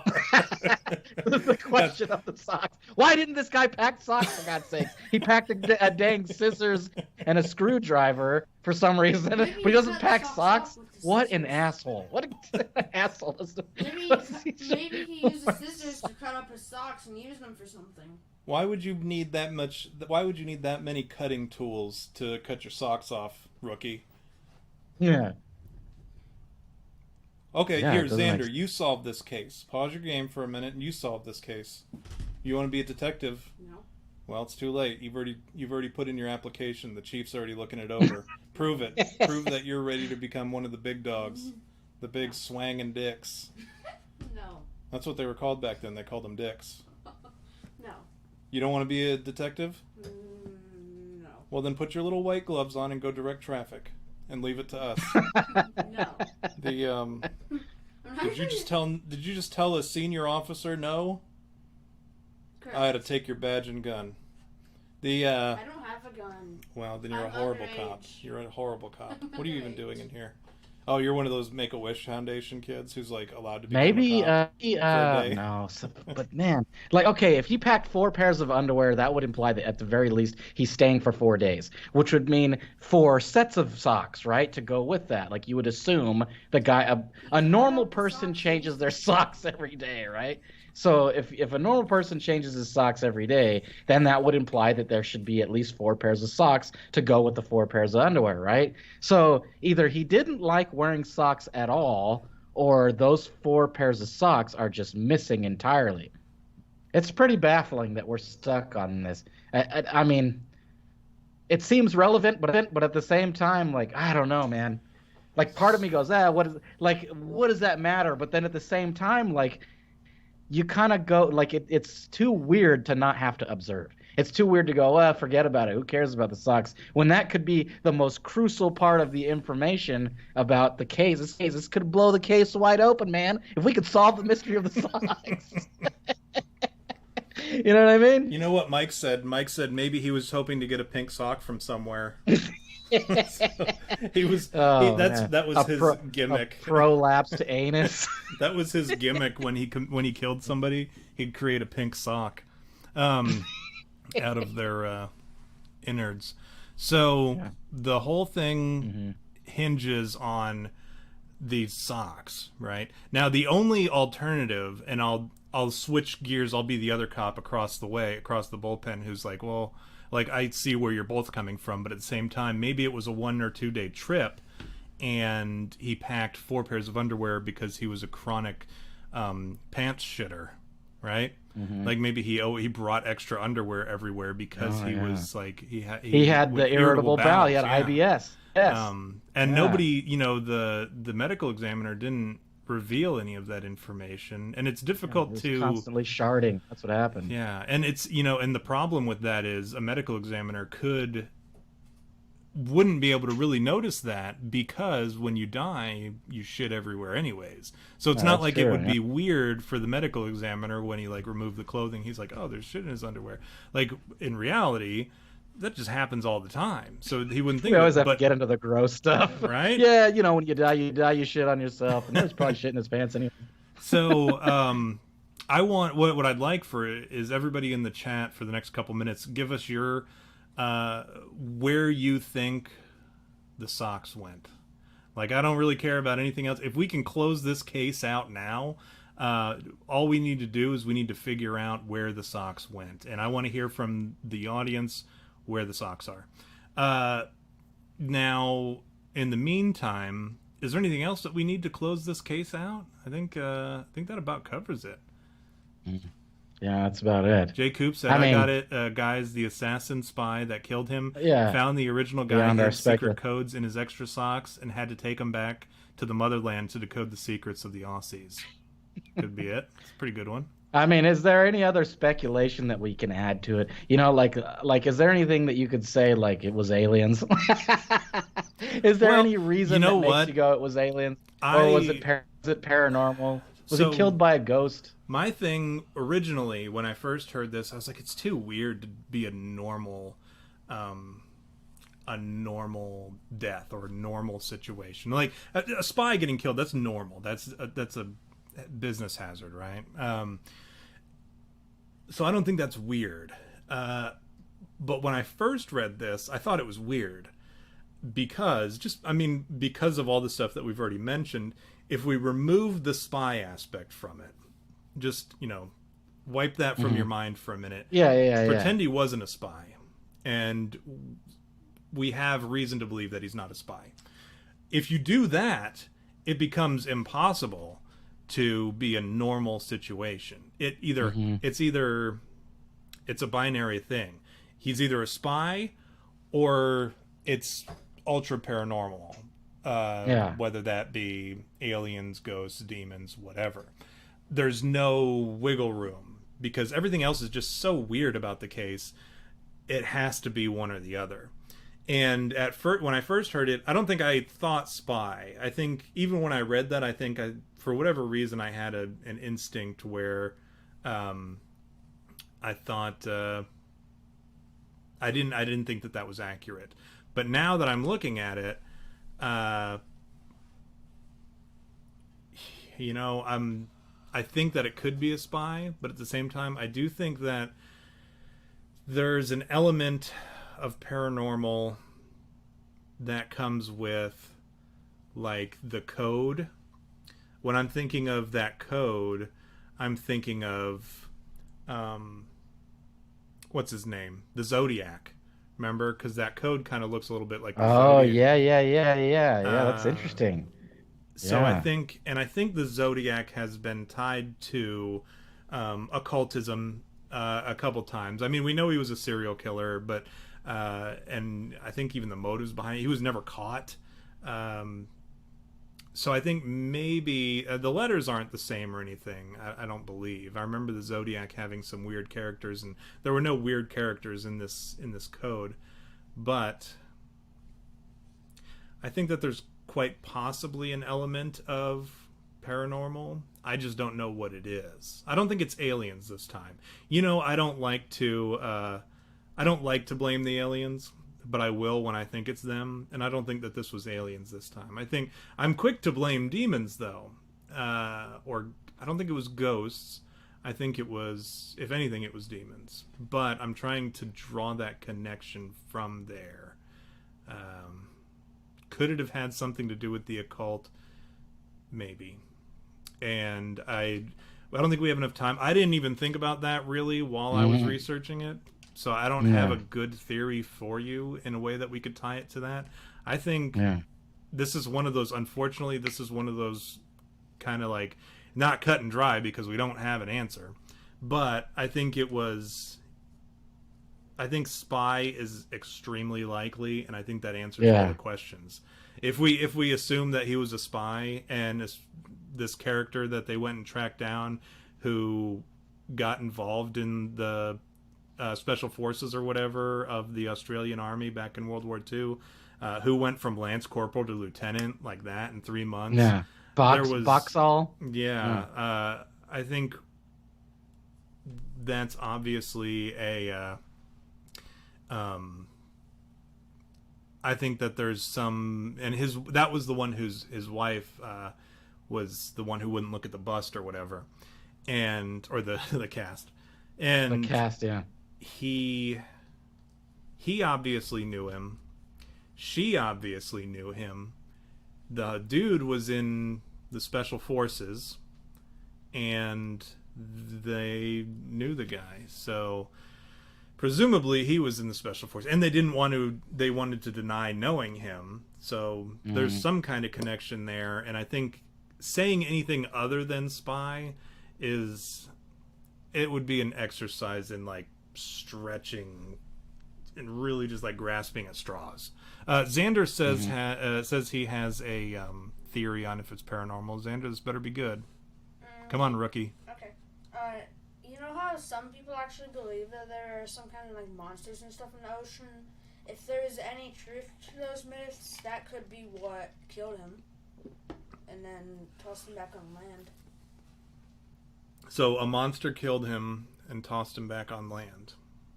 What kind of monster in the ocean has the ability to do that, to like poison him? Who do you think? If it would be any, it could be like a poisonous blowfish or something. I don't know. I just got confused. So a poisonous blowfish threw him back on land, and he was dry. He floated back Oh, on and he floated back on land and then- slid up the shore. There's this thing called high tide, right?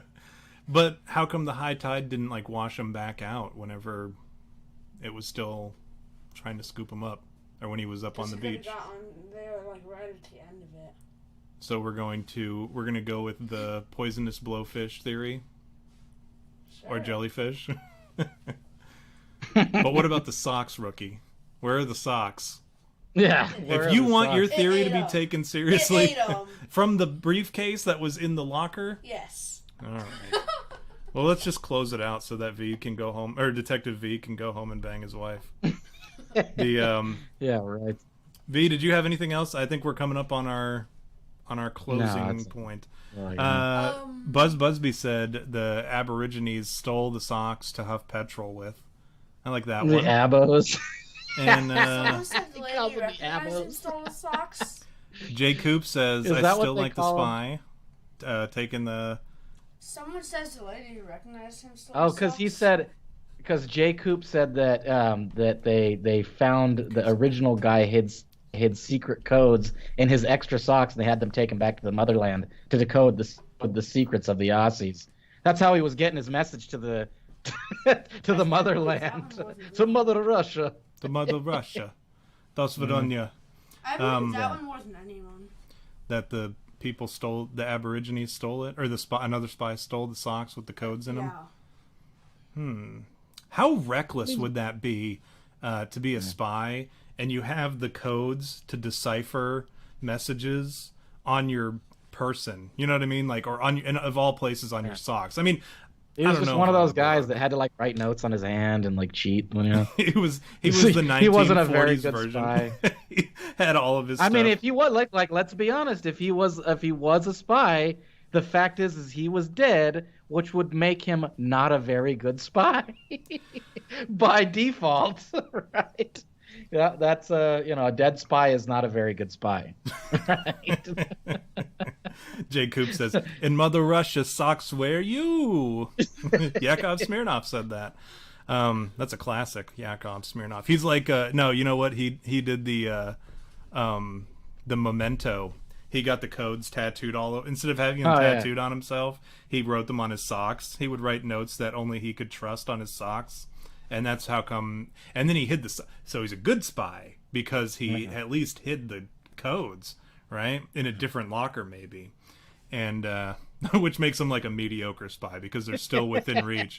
But, that's really the only thing, that I think that we can surmise. I think we can close this one out. Can you imagine the board? Can you imagine the board, like when they put like the pictures, and they've got this yarn or whatever, and then somebody puts up a picture of the socks with a question mark. It all goes back to the socks, man. It all goes back to the socks. If we can solve that, we can close this one out.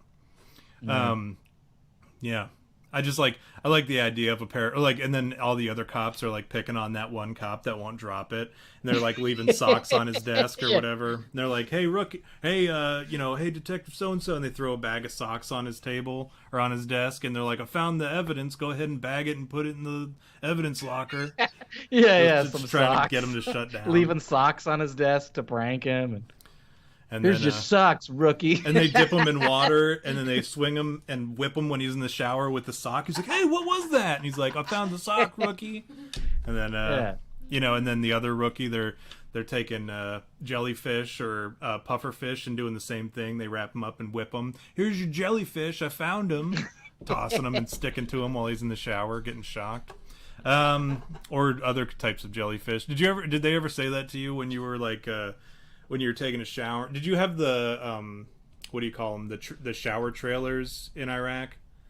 You know what I'm talking about? Yeah, of course. And then I remember one time I left, and the first sergeant like stopped me. He's like, "Hey, I better not find any jellyfish on the floor of that that thing." Did you ever say that? Yeah, jellyfish. I was like, "Oh, this is why we wear shower shoes, because these now pretty dudes." Now I think I've improved my theory. All right, what's your theory, rookie?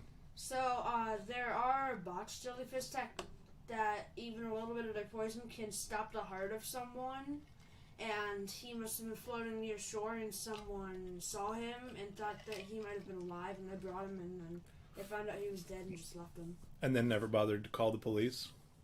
Yeah, they just left him. Down the police, I might be inclined to just leave a dead body and not call the police, because then you're a suspect, right? Yeah. Like, you go, oh, there's a dead body, like, and then like think about all the stuff that you got to go through with that, and like you don't know the guy, right? Theoretically, you don't know him, so already no you're one's going, gonna oh, believe they're going you to when take you me to say, court. I'm going to yeah. have to prove that I'm not the guy that killed him, and you know.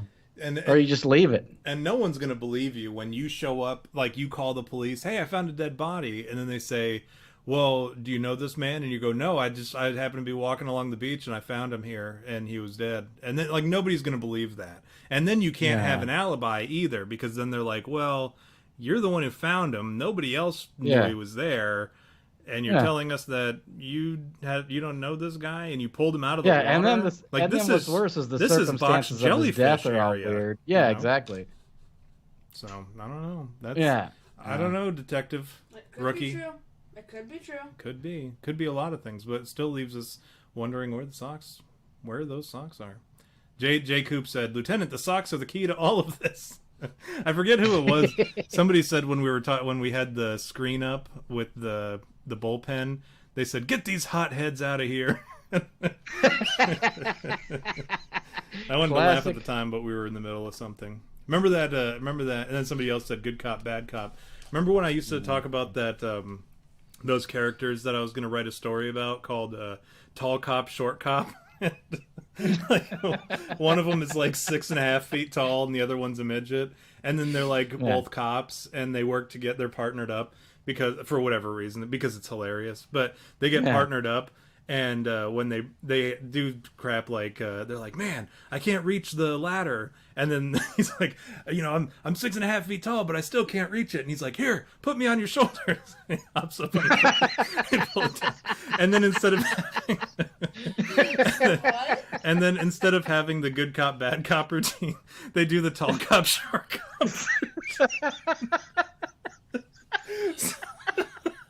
So when they're interrogating the suspect, he goes, I've had it up to here.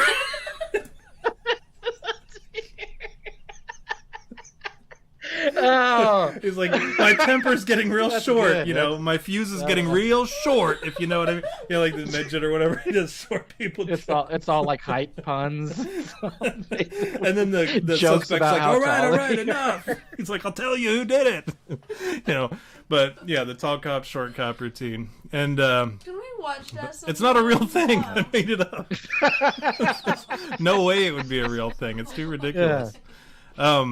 But yeah, okay, so that's all I got, man.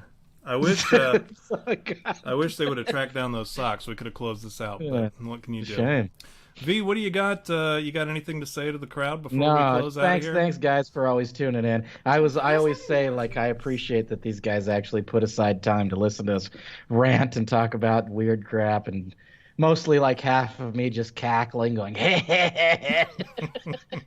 about whatever. But yeah, you guys are great, and don't forget to follow us on the Twitter and the Face, or I don't know. I don't think I'm on Facebook. I'm not on Facebook, but you can follow if we have a page on Facebook. I'm sure. Yeah, you can follow it. I haven't been updating it, but it's there.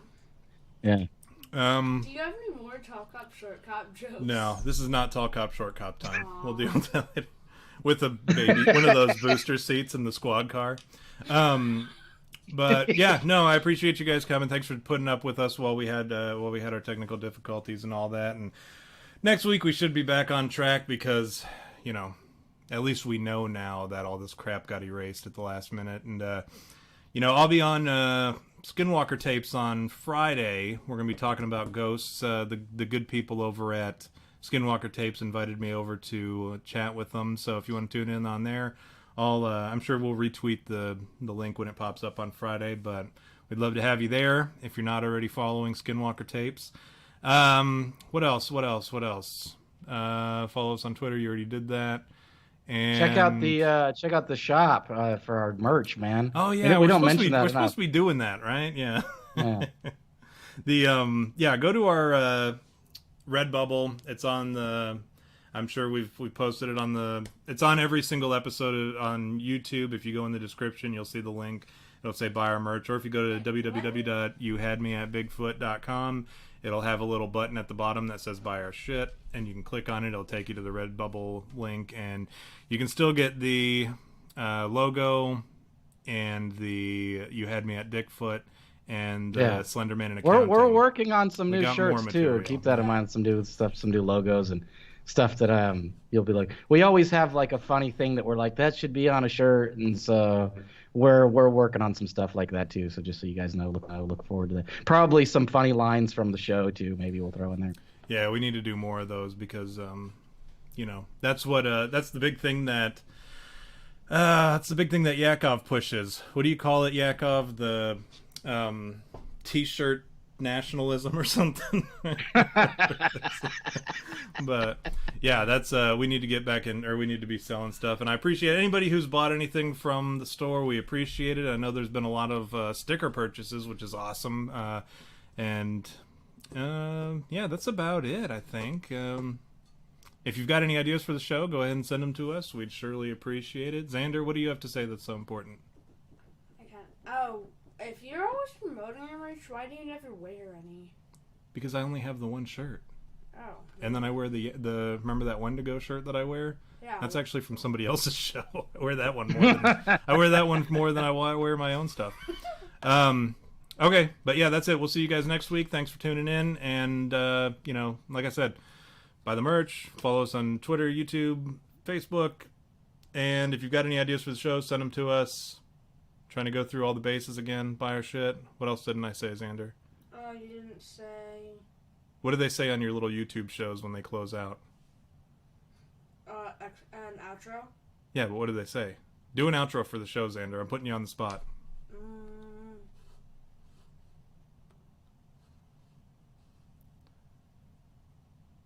This is the worst outro I've ever heard in my life. Dead air. Yeah, dead air. That's what they call that. All right, guys. We'll see you next week.